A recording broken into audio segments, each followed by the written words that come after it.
ថ្ងៃដ៏សែនមានន័យនៅក្នុងជីវិតដែលព្រះបានរៀបចំសំគុំចិត្តដូចទឹកអមរិតមានអ្វីប្រៀបស្មើសូមជូនពរដល់គូស្នេហ៍ថ្មថ្មីនៅថ្ងៃរៀបការសូមព្រះអង្គម្ចាស់ព្រះបបិតាជួយដល់ស្នេហាជួបតែសុខសាសូមព្រះជាម្ចាស់ប្រទានពរជ័យ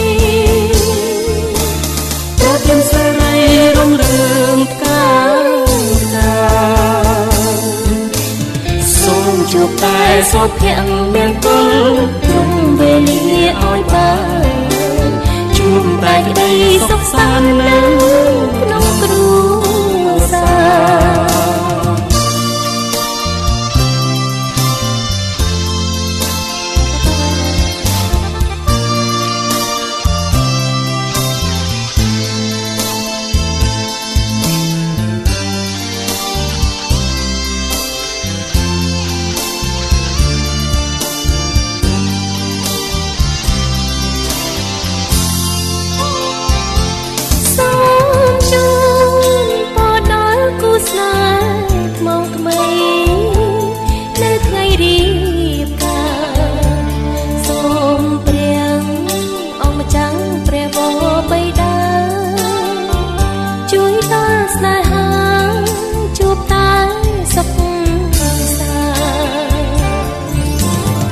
ព្រះជាម្ចាស់ប្រទានពរជ័យប្រទានសិរីរុងរឿងការសូមជួបតែសុភមង្គលគ្រប់វេលាឲ្យបា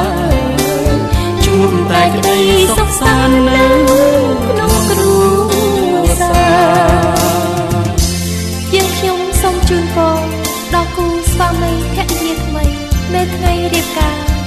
សូមជួបតែសុភមង្គលគ្រប់ពេលវេលា